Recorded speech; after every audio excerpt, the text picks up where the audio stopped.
Welcome to Nightfall Tales. Take a slow, gentle breath in and softly let it go. Settle into your bed or favorite chair. Gently close your eyes and let your body relax. As you unwind, I'd love to know where you're listening from, your city or country. Down in the comments. It's so comforting to feel this quiet. Let my voice carry you softly to a place where imagination wanders and calm dreams begin. Ashworth Manor lay beneath the full moon like a sleeping giant of stone and memory, its high gables and chimneys pale against the sky, its tall windows holding the silver light as a cup holds water. The moon was so bright that night that the shadows of the oaks along the drive fell sharp and long across the gravel, and where the light entered the house, it entered fully, without apology, pouring through the glass in broad luminous rivers that crossed the floors and climbed the walls and rested on all the things that had not been touched in many years. It was the kind of moonlight that made a house look inhabited, that gave warmth to rooms long cold, that set the dust motes drifting as though they were the slow breath of someone sleeping, someone dreaming in a place that had not dreamed for a very long time. The silence within was absolute in the way that only very large and very empty houses can be silent. A silence that had weight, that pressed gently against the ears, that was not the absence of sound so much as the presence of something older and more patient than sound. The halls of Ashworth held the echoes of laughter that had not rung out in 30 years, of music that had not played in 40, of voices that had called from room to room and stair to stair and been answered once before the answers stopped coming. Now the only voice was the occasional creak of old timber settling in the cold, the soft percussion of a loose shutter somewhere along the east wing, the distant mournful inquiry of an owl in the overgrown gardens. The house breathed its patient breath, and the moonlight poured through the tall windows, and the silence was a soft blanket laid over everything. The dust motes drifted in the silver light above the grand piano in the ballroom, though the ballroom door was closed, and had been closed for years. They drifted in the dining room, where the long table still held its candelabra, each taper burned to nothing, the wax long since hardened into shapes that might have been imagined by a sculptor of ruins. They drifted in the library, where the leather spines of 1,000 books held their titles with the quiet dignity of monuments. They drifted in the great hall, where the moonlight fell on the empty fireplace and on the chairs before it, 2 chairs still facing one another at the angle of a conversation that had stopped mid-sentence and never resumed. The faded roses in the wallpaper kept their pattern without keeping their colour, more grey than rose now, more memory than flower. The portraits on the walls showed faces that no longer had names, strangers in formal clothes who gazed from their gilt frames at a room that had grown strange to them too. And through all of this, with his single lantern, moved Arthur. He was a small man, and old now, though he moved with the slow deliberate grace of someone who had long since ceased to hurry, because he understood in the deep and unspoken way that such understanding comes, that the only place he was needed was here, and here would not leave without him. His footsteps on the marble of the great hall were soft and familiar, the sound of them as known to this house as the creak of the south stair, or the particular complaint of the long gallery floorboards beneath the 3rd window from the east. He had walked these floors for more than 50 years.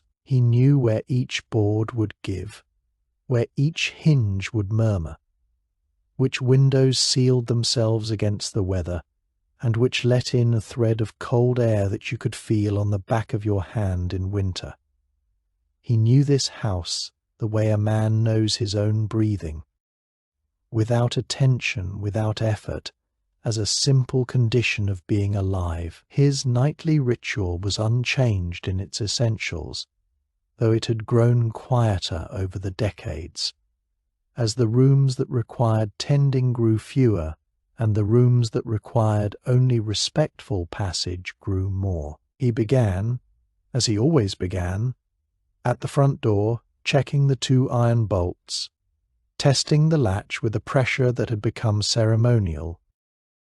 He knew they were fast. He had bolted them himself at sundown.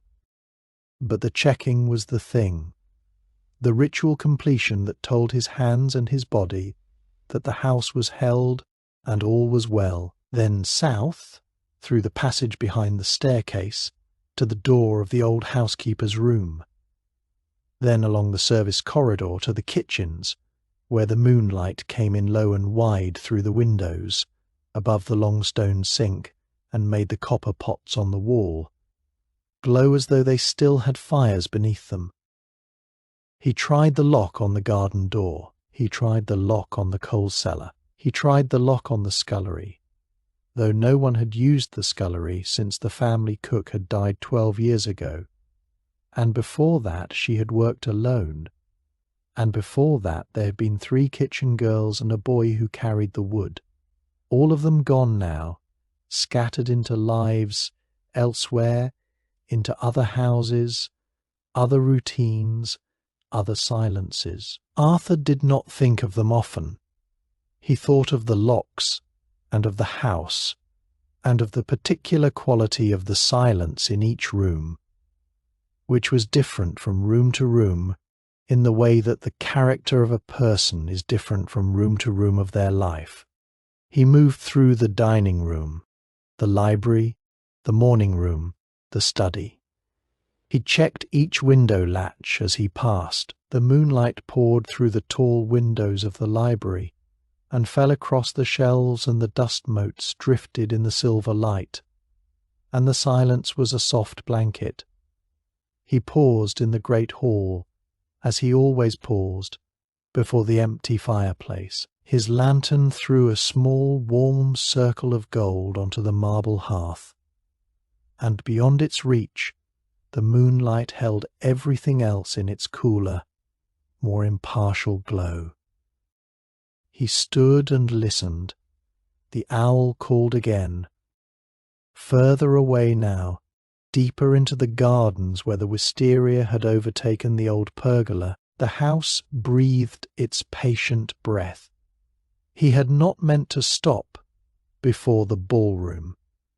His nightly circuit did not include it. He had sealed the ballroom 3 years ago, when the last of the great damp patches along the far wall had spread to include the plasterwork above the hearth, and he had decided, with the quiet pragmatism that governed all his decisions now, that it was better to close a room than to watch it decline in detail. He had locked the door, noted it in his small log, and rerouted his circuit. He had not been back, but tonight the moonlight fell differently through the fanlight above the ballroom door. Or perhaps he only noticed it differently.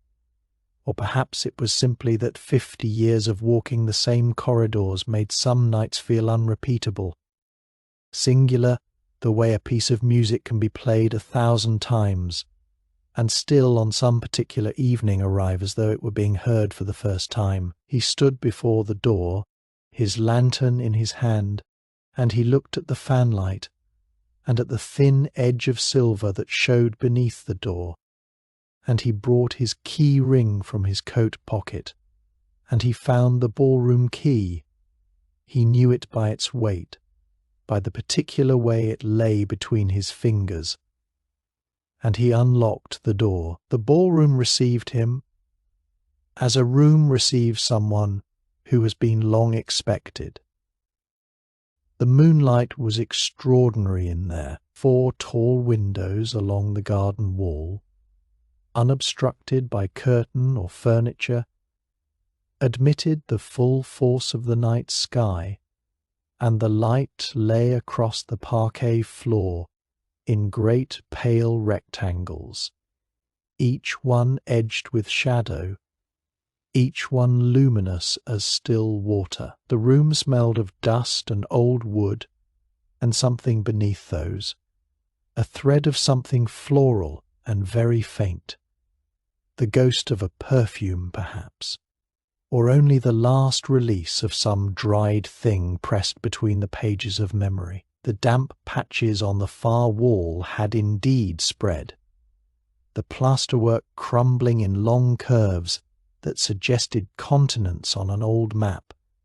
The chandelier overhead was filmed with grey, its crystals dulled, though even now in the moonlight it gave off a muted, scattered gleam. The grand piano stood where it had always stood, in the curve of the room nearest the door, its lid raised slightly as it had been raised the last time it was played, which was a very long time ago, before any door in this house had begun to close for good. Arthur raised his lantern and crossed to it, and the light of the lantern and the light of the moon met across the piano's surface, and the dust on the keys was undisturbed except on the fall board. Where the music stand was folded flat, there lay an object. His lantern found it before his eyes, quite understood it, a small shape, pale against the dark wood, casting a thin shadow. He stepped closer. He set the lantern on the edge of the piano, with the care of a man who has handled fragile things for many decades. He leaned and looked. It was a journal, small, bound in leather of a deep brown that age had softened to something near the colour of old bark.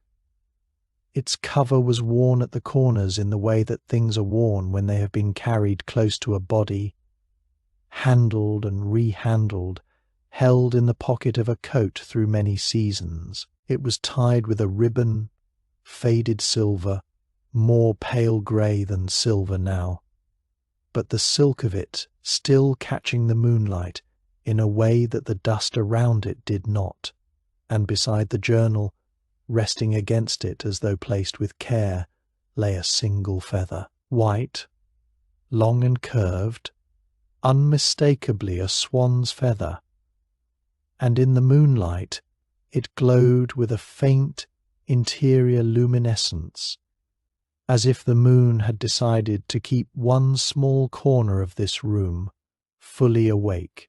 Arthur stood and looked at these things for a long time. He was not a man given to rapid motion or rapid feeling, and what he felt now came slowly, in the way that light comes in winter, gradually, without drama, illuminating one thing and then another, until the whole of a moment is visible, and you can say, "Yes, I see it now, I see what it is." The dust motes drifted in the silver light. The house breathed its patient breath. He reached out and touched the ribbon, and it was smooth beneath his fingers, smoother than he had expected, and he untied it with the same care with which he checked each lock, each latch, each window seal, methodically without hurry, as though the gesture itself were a kind of answer to a question he had not known was being asked. He opened the journal. The pages were blank. He turned one, and the next, and the next, all blank, cream pale in the lantern light, smooth and unused, smelling of fine paper and time. He turned to the very first page, the one that faced the inside of the cover, and there in the upper centre of the page, in a hand he did not recognize, elegant, unhurried, formed with a pen dipped carefully and drawn across the page with the confidence of someone who had thought a long time before writing, were these words, "For the one who still locks the door." He read them again. Then he drew a slow, deep breath, the kind that comes from somewhere below the lungs, the kind that requires the whole body to participate, and he stood in the moonlight of the ballroom of Ashworth Manor with the journal in his hands.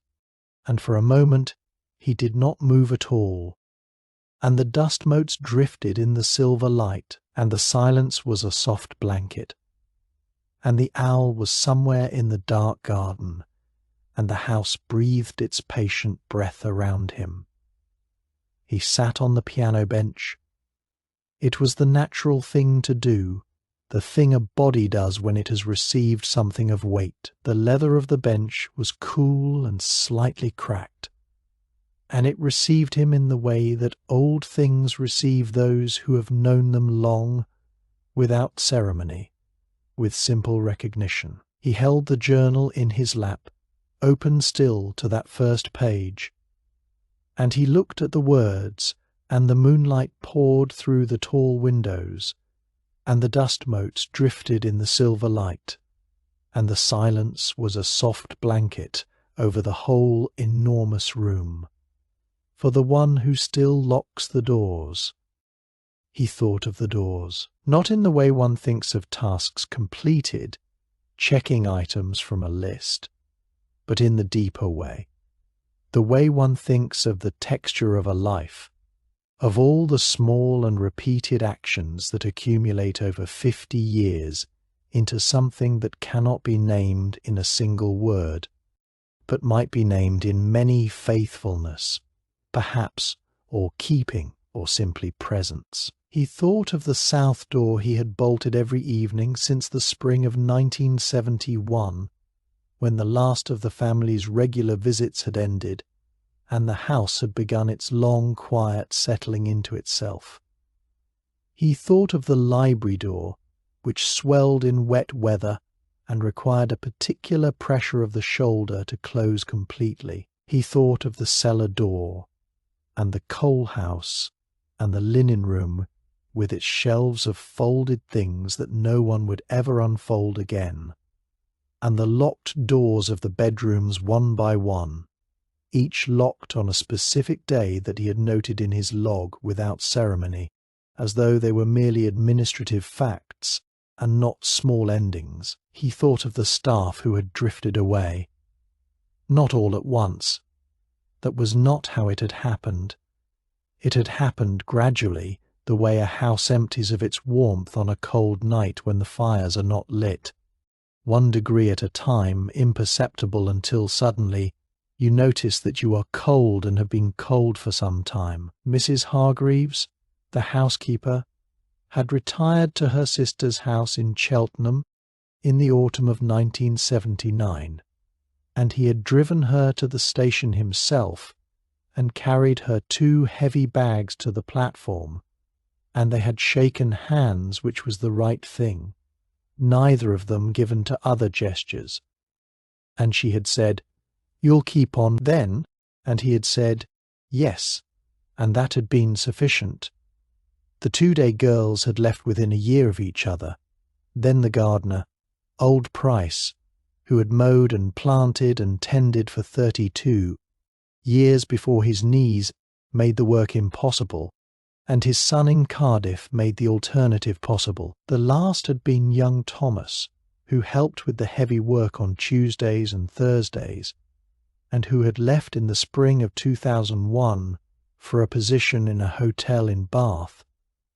And Arthur had watched him go without resentment, understanding, in the way he understood all things about this house, that the leaving was simply part of the natural order of a place that was no longer the thing it had been. He alone had remained.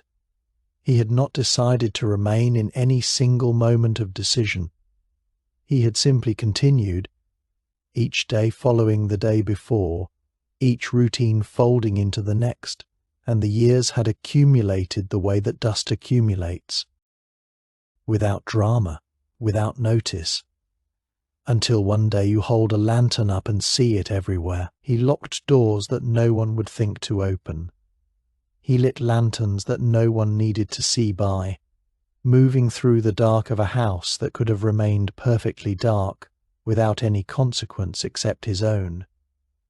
He walked corridors that no one else remembered, keeping them in his memory as one keeps a map, not because one expects to need it, but because the keeping itself is a form of honor. He wound the clocks in the rooms he could still enter, so that at least some of the house continued to mark the passing of time, even if time had ceased to make any particular demand upon it. All of this had seemed, when he considered it at all, which he did not often, preferring the doing to the contemplating, entirely without witness. He had not performed his duties for appreciation. He had performed them because the house required them, because the house deserved them, because 50 years of walking the same floors had made his care for this place into something so deeply embedded in the structure of his days that to stop would have been not merely a choice, but an amputation. He cared for Ashworth Manor, the way the body cares for itself in sleep, without consciousness, without deliberation, because that is what a living thing does. It tends its own continuance, and the continuance of what it loves. He had not known that this was seen. He had not imagined in all his years of faithful service to empty corridors and locked rooms, and dust motes drifting in the silver light, that anything bore witness to his work. Not in any supernatural sense. He was not a man given to such imaginings, but in the simpler, deeper sense of recognition, the sense that one's work is known, that one's presence in a place is noticed, that the quiet labour of keeping is understood by someone, somewhere, as the rare and necessary thing it is. For the one who still locks the doors, he did not know who had left the journal. He did not try to know. The knowing was not the point, and the journal was not a mystery to be solved. It was a testament to be kept, as he kept all things, as he had always kept all things, with the quiet, unassuming faithfulness that asks nothing in return, because the keeping itself is already the return. Someone had understood that his work was not for the living, not for any owner who might one day return to reclaim these rooms, and these corridors, and these locked and patient doors.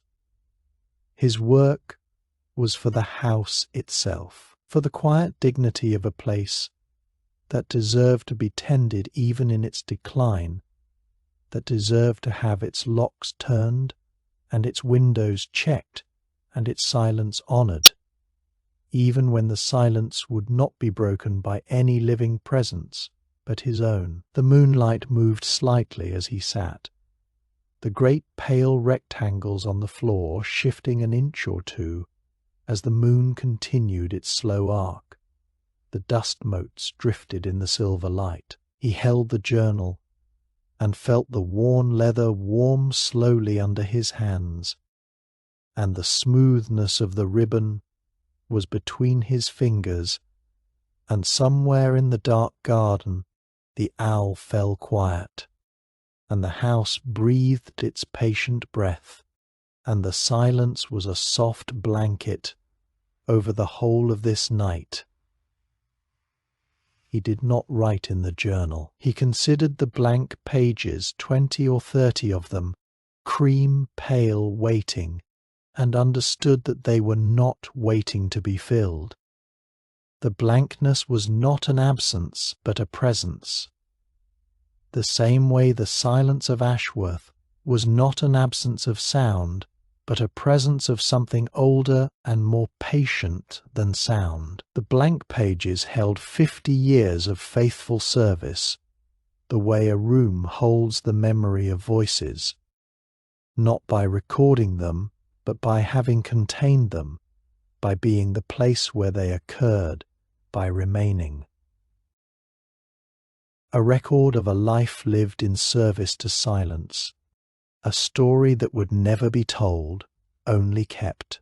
He tied the ribbon with the same deliberate care with which he had untied it, working the silk into the same gentle bow, making it right without making it ornate. He rose from the piano bench and carried the journal to the small shelf behind the piano, a shelf that had once held sheets of music, blank and spare now, and he set it there, in the angle where the shelf met the wall, where the moonlight from the nearest window would fall across it each night, and find it waiting and at rest. Then he took up the feather. It was lighter in his hand than he had expected, lighter than anything he could think to compare it to, so that holding it felt less like holding a thing than like holding the idea of a thing, the shape of lightness itself.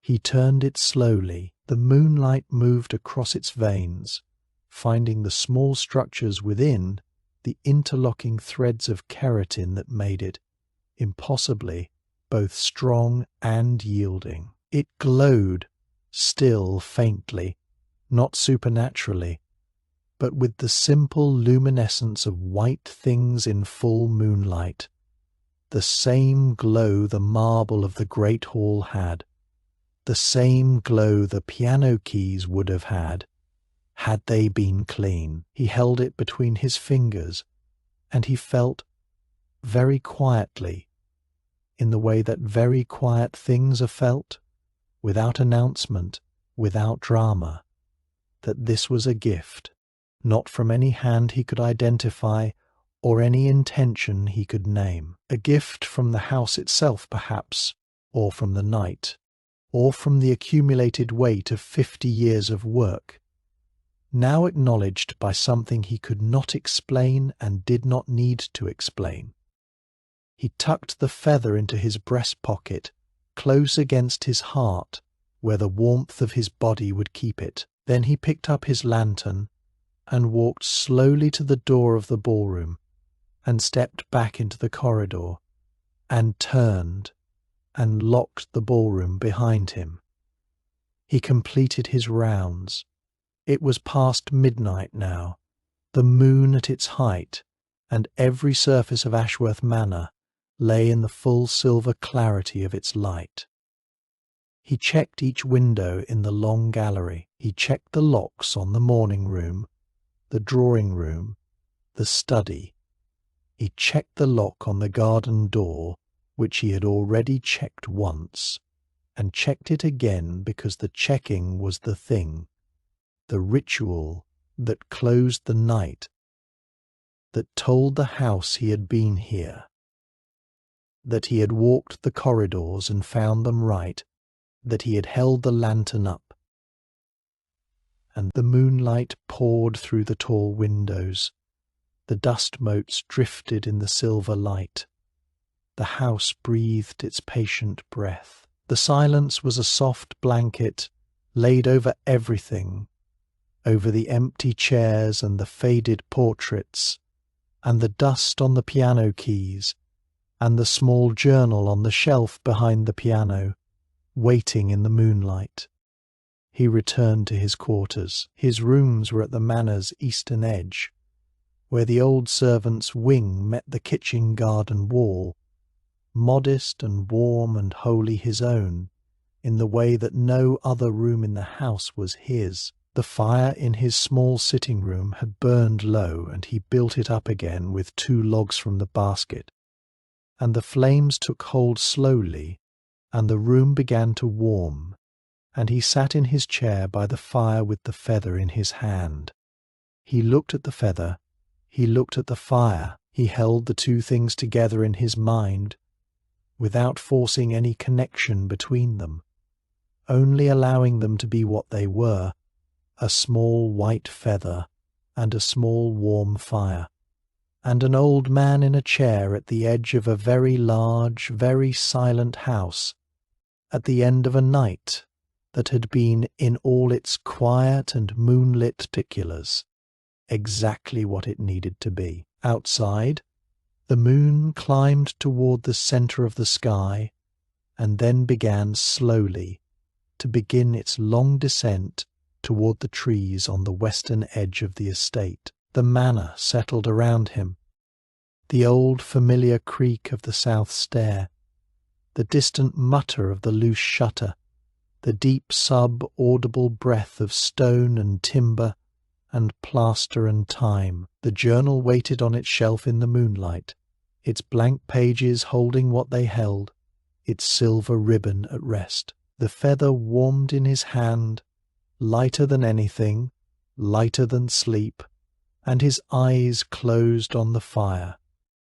And he slept, and in his dreams he walked the moonlit halls of Ashworth Manor, the only soul in a house that remembered, his lantern a small steady flame in the vast silver dark, his footsteps on the marble soft and deliberate and known, checking the locks on the doors that no one would open, watching the dust motes drift in the silver light, keeping the silence that was not an absence but a presence, keeping the house that breathed its patient breath, keeping everything that had been entrusted to him by decades of faithful service. And now,